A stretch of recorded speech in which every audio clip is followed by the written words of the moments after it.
नमस्कार साथियों, हिंदी नेटशाला में आप सभी का पुनः हार्दिक अभिनंदन है। जैसा कि आप सभी जानते हैं, अपने इस चैनल पर हम हिंदी की उच्च स्तरीय प्रतियोगी परीक्षाओं की तैयारी करते हैं और उसी तैयारी के क्रम में हम यह हिंदी साहित्य की बेस्ट प्रैक्टिस बुक सॉल्व कर रहे हैं। इसके अंतर्गत आज का जो हमारा प्रैक्टिस सेट होगा वह नई कविता अर्थात साठोत्तरी कविता से संबंधित होगा। इस प्रैक्टिस सेट्स के माध्यम से हम जो आधुनिक लेखक हैं, अति आधुनिक लेखक हैं, उनकी रचनाओं को जानेंगे। साथ ही साथ यह प्रश्न कौन कौन सी परीक्षाओं में पूछे गए हैं यह भी इसमें दिया हुआ है और व्याख्या सहित हल हम इन प्रश्नों का देखेंगे। नई कविता से संबंधित हम 1 से 2 प्रैक्टिस सेट पहले भी कर चुके हैं और उनमें हमने खूब व्याख्या सहित प्रश्नों को देखा है। तो जिन प्रश्नों की व्याख्या बार बार रिपीट होगी उसे नहीं पढ़ेंगे, जो कुछ नया होगा उसे पूरा व्याख्या सहित पढ़ेंगे, वरना प्रश्न उसके ऑप्शन देखते हुए आगे बढ़ जाएंगे। पहला प्रश्न और आधुनिक काल का 1010वां प्रश्न रहेगा, नई कविता से संबंधित कौन सा कथन सही नहीं है? नई कविता विवेक और विवेचन सम्मत आधुनिक वैज्ञानिक दृष्टिकोण का समर्थन करती है। दूसरा, यह वर्जनाओं और कुंठाओं की अपेक्षा मुक्त यथार्थ की पक्षधर है। तीसरा, यह कविता यथार्थ और जीवन को एक साथ बहन करते हुए मुक्त क्षणों के दायित्व के प्रति आग्रहशील है।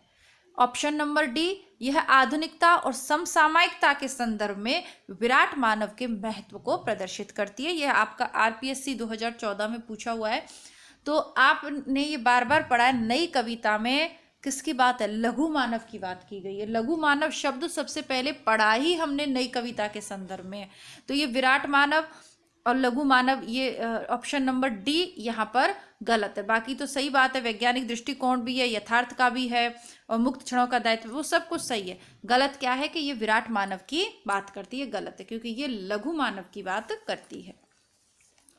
दूसरा देखते हैं, सिर पर जूता पैर में टोपी ने नई कविता को बदनाम किया तो एक संस्कार भी दिया। इस कविता के रचयिता कवि कौन है? इसके रचयिता लक्ष्मीकांत वर्मा।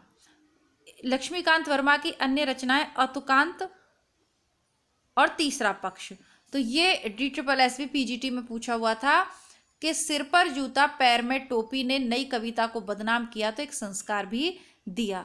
ठीक है, आप जो KVS वाले विद्यार्थी हैं, हरियाणा वाले विद्यार्थी हैं या DSSB, आप लोग जो NCERT की किताबें हैं 6 to 12 जो सिलेबस में कविताएं लगी हुई हैं, कहानियां लगी हुई, उनको भी आप लोग जरूर देखें। हालांकि KVS वालों के और हरियाणा TGT PGT वालों के तो 6 to 12 सिलेबस में है ही, लेकिन इसके अलावा DSSB वाले विद्यार्थी भी अगर देख लेते हैं तो उसमें आपको थोड़ा लाभ ही होगा। कल सुनना मुझे कहानी के रचनाकार कौन है? कल सुनना मुझे, ऑप्शंस की आवश्यकता नहीं है, पूर्व में हम पढ़ चुके। सुदामा पांडे धूमिल, धूमिल की यह रचना है और 1979 में साहित्य अकादमी पुरस्कार इस रचना के लिए उनको मिला है। 1979 का कौन सा? साहित्य अकादमी पुरस्कार, कल सुनना मुझे। इन अन्य कवियों की रचनाएं हम देख चुके हैं, बार बार नहीं देखेंगे। कौन सा जोड़ा सुमेलित नहीं है? सन्नाटा भवानी प्रसाद मिश्र, कल सुनना मुझे धूमिल, 7 गीत वर्ष धर्मवीर भारती, उतना वह सूरज है शंभुनाथ सिंह। तो इसमें से कौन सा सुमेलित नहीं है?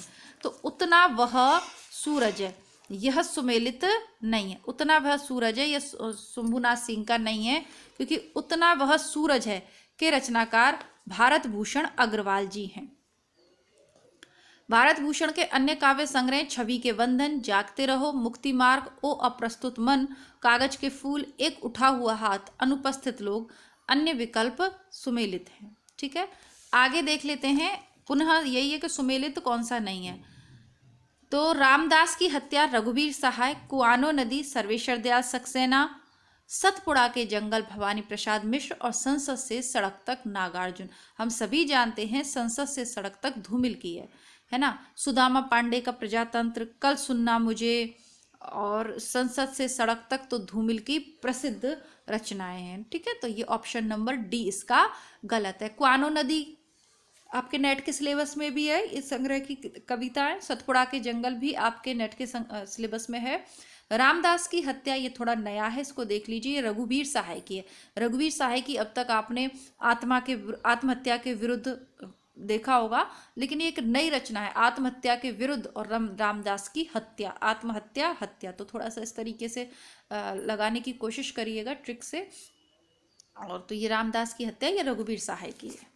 नई कविता नाम किसके द्वारा दिया गया? तो नई कविता नाम अज्ञेय के द्वारा दिया गया। ऑप्शंस की आवश्यकता नहीं है, ठीक है। अपनी एक रेडियो वार्ता में अज्ञेय ने इस शब्द का सर्वप्रथम प्रयोग किया, जो बाद में नए पत्ते के जनवरी फरवरी 1993 के अंक में नई कविता शीर्षक में प्रकाशित हुई। काव्य पंक्तियों को उनके रचनाकारों के साथ सुमेलित करना है। तो इसके सही ऑप्शंस देखेंगे। एक सेकंड रुकिएगा। चलिए, मैं वक्ता नहीं हूं, कविताएं ईजाद करता हूं गाली। तो ये श्रीकांत वर्मा की। इस वक्त जबकि कान नहीं सुनते हैं कविताएं, कविता पेट से सुनी जाती है। तो यह है धूमिल की। आज फिर शुरू हुआ जीवन, आज मैंने एक छोटी सी सरल कविता पढ़ी, रघुवीर सहाय। मैं नया कवि हूं, इसी से जानता हूं कि सत्य की चोट बहुत गहरी होती है। यह है सर्वेश्वर दयाल सक्सेना की, ठीक है। तो ये सही ऑप्शंस आप देख लीजिएगा। और अब तो हवा भी बुझ चुकी है और सारे इश्तिहार उतार लिए गए हैं जिनमें कल आदमी अकाल था। प्रस्तुत पंक्तियां किसकी हैं? तो ये धूमिल की हैं।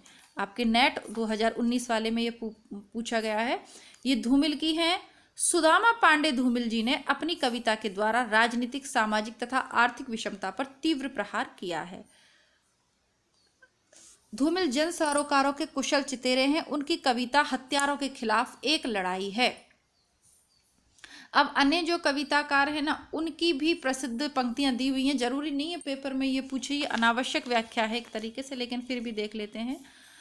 ये पूर्व में भी कर चुके हैं। नागार्जुन की तो ये फेमस है, कई दिनों तक चूल्हा रोया चक्की रही उदास, कई दिनों तक कानी कुतिया सोई उसके पास। मुक्तिबोध की अंधेरे में कविता से है। अब अभिव्यक्ति के सारे खतरे उठाने ही होंगे, तोड़ने होंगे मठ और गढ़ सभी। लीलाधर जगूड़ी की एक आदमी अभी मेरा एक शब्द लेकर मुझे टोह गया, उसके मुंह में वह शब्द अब भी गर्म होगा। लीलाधर जगूड़ी का नाटक अभी जारी है, काफी फेमस है।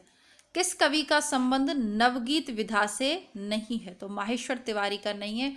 नवगीत विधा से संबंधित कुमार रविंद्र, गिरधर राठी, वीरेंद्र मिश्र ये लोग हैं। महेश्वर तिवारी नहीं है। नवगीत के प्रमुख देख लेते हैं। देखिए, हिंदी में नवगीत परंपरा का आरंभ राजेंद्र प्रसाद सिंह द्वारा सन 1958 ईस्वी में संपादित गीतांगनी शीर्षक नवगीत संकलन से माना जाता है। नवगीत विधा के प्रमुख कवि हैं वीरेंद्र मिश्र, कुमार रविंद्र भ्रमर, माहेश्वर तिवारी, डॉक्टर शंभुनाथ सिंह, उमाकांत मालवीय, श्री कृष्ण तिवारी, रामनाथ अवस्थी आदि। वीरेंद्र मिश्र की रचनाएं गीतम, लेखनी बेला, अविराम चल, मधुबंती। माहेश्वर तिवारी की रचनाएं हरसिंगार कोई तो हो। नई कविता की प्रमुख प्रवृत्ति क्या है? जीआईसी प्रवक्ता में पूछा हुआ। बौद्धिकता का प्राधान्य, सही है। यथार्थवाद के प्रति आग्रह, यह भी ठीक है। कुंठा, निराशा, संदेह की अभिव्यक्ति, ये भी सही है। नई और ये उपयुक्त सभी, तो ये सभी सही हैं, ठीक है। 1954 में जगदीश प्रसाद गुप्त द्वारा संपादित नई कविता के प्रकाशन से इसका आरंभ माना जाता है, पर यह नाम अज्ञेय ने दिया। साठोत्तरी कवि कौन है? जयशंकर प्रसाद, हरिओद, आलोक धनवा, शांति प्रिया द्विवेदी। तो आलोक धनवा साठोत्तरी कवि हैं। आलोक धनवा द्वारा रचित प्रथम काव्य संग्रह दुनिया रोज बनती है, जनता का आदमी, गोली दागो पोस्टर, कपड़े के जूते हिंदी की प्रसिद्ध कविताएं हैं। दुनिया रोज बनती है आलोक धनवा का साठोत्तरी कवि है, और इनका दुनिया रोज बनती है काफी फेमस हुआ। थोड़ा सा पानी पी लेते। और आप सब लोगों की तैयारी कैसे चल रही है? जो भी नए विद्यार्थी चैनल से जुड़ रहे हैं, नेट परीक्षा के लिए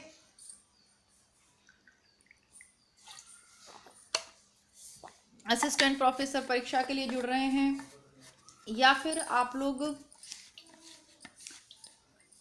एंट्रेंस एग्जाम की तैयारी के लिए जुड़ रहे हैं, अगर आप नए विद्यार्थी हैं तो कृपया करके अपना राज्य और जिस परीक्षा की तैयारी से, यानी आप बिहार से हैं, उत्तर प्रदेश से हैं, राजस्थान से हैं, और कौन सी परीक्षा की तैयारी के लिए आप इन प्रैक्टिस सेट्स को सॉल्व करें, कमेंट बॉक्स में लिखिएगा। देखिए ये प्रैक्टिस सेट्स आपके assistant professor, net first grade जिसे आप पीजीटी कहते हैं ना, आरपीएससी के जितने भी हैं सभी का मैंने, क्योंकि इस बुक का परिचय मैंने आपको दिया था, तो आप लोग जैसे ये प्रैक्टिस सेट्स कर रहे हैं, कंफ्यूज नहीं होना है कि हम एंट्रेंस की तैयारी कर रहे हैं तो ये क्यों कर रहे हैं, ये नेट वाले नहीं। इस बुक का मैंने परिचयात्मक एक वीडियो बनाया था, वो वीडियो आप पहले देखें, फिर आप तय करें कि इस बुक में कितना कुछ है। लगभग 13,000 प्रश्नों की तैयारी हम इस पुस्तक के माध्यम से कर रहे हैं। ठीक है, कितने हैं, 13,015, और ये 126 सेट्स हैं। ठीक है, तो हम लगभग 35 सेट कर चुके हैं, 70 सेट कर चुके हैं, अभी 126 सेट हमें करने हैं। तो आप इसका अंदाजा लगा सकते हैं कि कितनी कड़ी मेहनत हमें, इसमें व्याकरण के भी होंगे, पाश्चात्य काव्य शास्त्र के भी करेंगे, लेकिन क्रमबद्ध रूप से चलेंगे, है ना। ऐसा नहीं है कि आधुनिक काल पढ़ा नहीं और कहीं पहुंच गए, ऐसा नहीं है।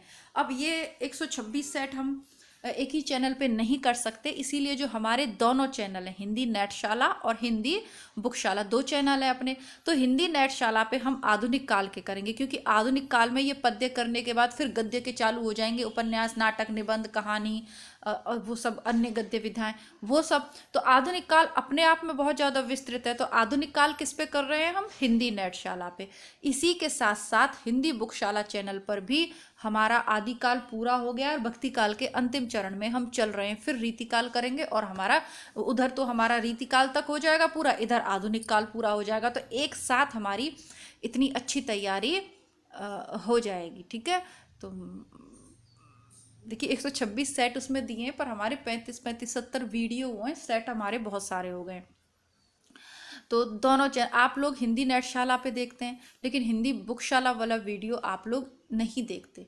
ठीक है, डिस्क्रिप्शन बॉक्स में मैंने हिंदी बुकशाला का आदिकाल वाले वीडियोस का लिंक भी दिया है, तो आप वहाँ से देखें, या आज जैसे आपने हिंदी बुकशाला चैनल पे पहुँचे तो आज या कल जो लेटेस्ट वीडियो अपलोड किया उसको तो ज़रूर देखना है आपको। और इसके अलावा जो पीछे के प्लेलिस्ट में से वो सारे वीडियोज़ आप पीछे की प्लेलिस्ट में से सुनते रहिए। ठीक है, देखिए मैं इतना जानती हूँ कि अगर ये प्रैक्टिस बुक भी आप अच्छे से कर लेते तो इससे बाहर प्रश्न नहीं जाएगा। इतने राज्यों की इतनी परीक्षाओं का प्रश्नों का संकलन है कि इससे बाहर वो नया हिंदी साहित्य का इतिहास तो लिख नहीं देंगे ना। तो इसलिए आप जिस भी परीक्षा की तैयारी कर रहे हो, ये प्रैक्टिस सेट्स दोनों चैनल पे प्रतिदिन सॉल्व करिए। ठीक है, बाकी आपकी उपन्यास, नाटक, निबंध, कहानियाँ, नाटक, ये सब आपके हिंदी बुकशाला की प्लेलिस्ट में उपलब्ध हैं, आप वहाँ से चेक कर सकते हैं। और 2 उपन्यास आपका बंटी और गोदान हम इस पे पढ़ चुके हैं हिंदी नेटशाला पे, तो वो रिपीट नहीं करेंगे। उसके अलावा सब कुछ आपको किताबें आपको बुकशाला पर मिल जाएंगी।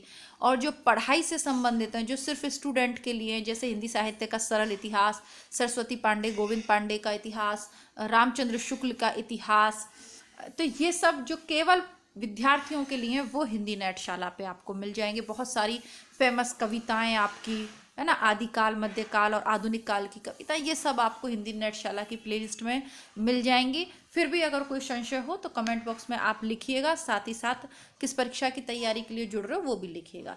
साठोत्तर कवि कौन है, आलोक धनवा। शंभूक बध के रचनाकार कौन है,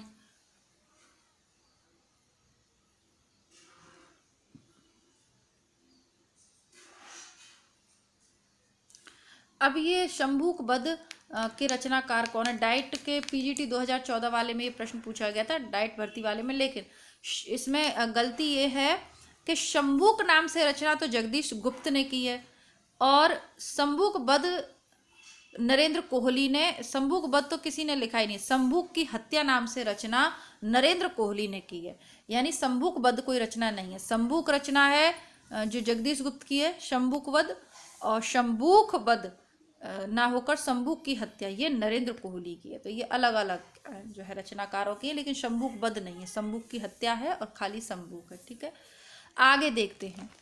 नवगीत दशक के संपादक कौन है, शंभुनाथ सिंह।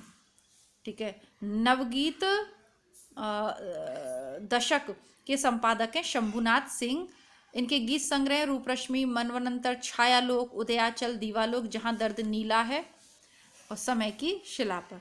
लुकमान अली किसकी काव्य रचना है, तो सौमित्र मोहन की है। राकेश मोहन को तो आप जानते हैं, सौमित्र मोहन को भी जान लीजिए। इनकी रचनाएं लुकमान अली। अन्य काव्य कृतियां सौमित्र मोहन के निषेध, पहचान, चाकू से खेलते हुए। मंगलेश डबराल की पहाड़ पर लालटेन फेमस है। लीलाधर जगुड़ी की नाटक जारी है नामक काव्य इनकी रचनाएं हैं। तो ये सब तो हम पूर्व में पढ़ चुके हैं। एक कथन असत्य, प्रयोगवाद का जन्म तार सप्तक के प्रकाशन के साथ माना जाता है। सही है। प्रयोगवाद में प्रयोग को इष्ट नहीं साधन माना गया है, ये भी सही है।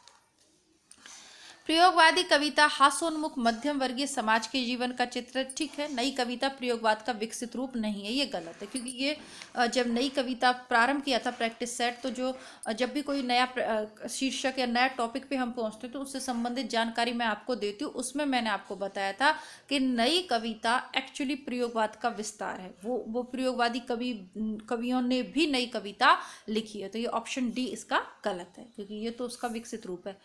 प्रतिबद्ध कविता के जनक कौन है? परमानंद श्रीवास्तव। प्रतिबद्ध कविता के जनक कौन है? परमानंद श्रीवास्तव। प्रतिबद्ध कविता को वाम कविता भी कहा जाता है। उजली हंसी के छोर पर, अगली शताब्दी के बारे में, चौथा शब्द और एक अनायक का वृतांत आदि परमानंद श्रीवास्तव के कविता संग्रह हैं। लेखकों में व्यंग्यकार कौन है? मोहन राकेश, कन्हैयालाल मिश्र, प्रभाकर, बेढ़व बनारसी, पांडे बेचन शर्मा। और इसमें आपको रटने की भी जरूरत नहीं है। बेढ़व बनारसी व्यंग्यकार हैं और बेढ़व बनारसी के नाम से खूब अखबारों में व्यंग जो है छपते थे, खूब हंसी मजाक के। बेढ़व बनारसी सब जानते हैं इनको। अब बेढ़व के काव्य संग्रह, बेढ़व की बैठक 1940, काव्य कमल 1940, बनारसी इक्का, गांधी का भूत और तनातन। कौन सी विशेषता नई कविता की नहीं है? क्षणवादिता, बौद्धिकता, अतिशय व्यक्तिकता, मार्क्सवादी दर्शन। वेरी इजी, डिग्री कॉलेज में पूछ रहे हैं। अरे मार्क्सवादी दर्शन प्रगतिवाद का दूसरा नाम, उसकी विशेषता, ना कि इसकी। नवगीत दशक 1, 2, 3 के संपादक कौन थे? नवगीत दशक 1, 2, 3 के संपादक कौन थे? शंभुनाथ सिंह। यूपी पीजीटी 2010 में इसको पूछा है। ठीक है। और यूपीएससी के डिग्री कॉलेज के एग्जाम 2013 में पूछा है, 2018 में भी इसको जो है पूछा हुआ है, यानी एक ही प्रश्न रिपीट हो रहा है। इसीलिए मैं कह रही हूँ चाहे पीजीटी और डिग्री कॉलेज वाले पेपर में बहुत ज़्यादा आपको वो नहीं देखने को मिलेगा। कृपया करके उसको ध्यान से देखते चलिएगा। अन्य है मेरे शब्द किस कवि की कृति है? एकांत श्रीवास्तव की। ठीक है। मुझे दूसरी पृथ्वी चाहिए, स्वप्निल श्रीवास्तव। और आमीन, ये है आलोक श्रीवास्तव की। अन्य है मेरे शब्द, एकांत श्रीवास्तव। मुझे दूसरी पृथ्वी चाहिए, स्वप्निल श्रीवास्तव। आमीन, आलोक श्रीवास्तव। ठीक है। तो कवि धूमिल का पूरा नाम क्या था? सुदामा पांडे धूमिल। अब इसी के साथ आज का प्रैक्टिस सेट समाप्त करेंगे। पुनः कल बहुत ही अच्छे प्रश्नों के साथ मैं उपस्थित होंगी हिंदी नेटशाला पर। इसके अलावा हिंदी बुकशाला चैनल पर भी आज आपको एक प्रैक्टिस सेट मिल जाएगा। तो हिंदी बुकशाला का भी प्रैक्टिस सेट आपको देखना है। मिलती हूँ आपसे हिंदी बुकशाला चैनल पर। तब तक के लिए नमस्कार, धन्यवाद, जय हिंद।